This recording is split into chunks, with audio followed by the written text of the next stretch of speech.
past few years, the People's Republic of China has been the best friend of Republican climate change denialists. Because even after losing the argument on the climate scientists, the denialists could fall back on this argument.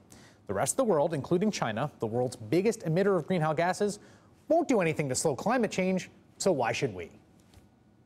China and India, all these countries that are still growing, and they're not going to stop doing what they're doing. America's a country, it's not a planet. The experts agree that a climate policy that does not include massive energy consumers like China and India is essentially meaningless. We can't do it alone as one nation. The benefit, I think, is difficult to justify when you realize that it's only us doing it. Nobody else is doing this. I don't think we can control the emissions from China and India, nor do they have any desire to control. The United States is a country, it's not a planet. If we have statements such as we do have from the leaders in China, in India, and other countries saying under no circumstances are they going to accept any kind of mandatory reduction, what are we doing here?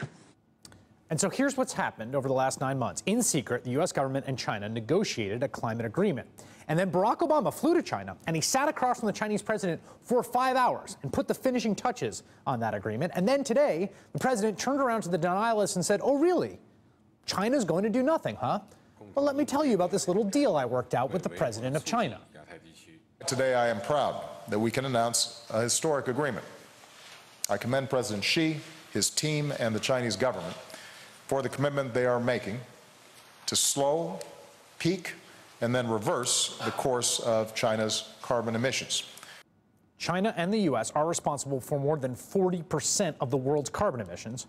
Under the agreement announced this morning, the U.S. is setting a new target to cut carbon emissions by 26 to 28% by 2025, while China is agreeing to start reducing emissions by 2030. That means they'll peak in 2030, and to make clean energy 20% of its total energy production.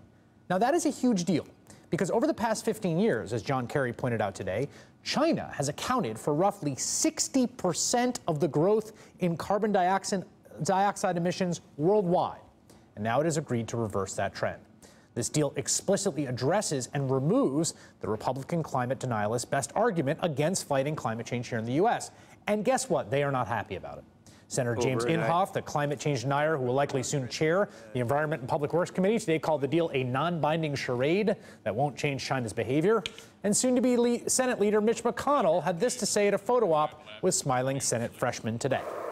As I read the agreement, requires the Chinese to do nothing at all for 16 years, while these carbon emission regulations are creating havoc in my state and other states around the country. Mitch McConnell needs to take another look at the agreement. To meet its target of 20% clean energy by 2030, China will have to generate more power from clean energy than is generated in all the coal-fired power plants that exist in China today. Enough clean energy to nearly match the total electricity generating capacity of the entire United States. After the break, we'll go straight to the White House for inside details on this history-making deal. My interview with the president's top advisor on science and technology is next.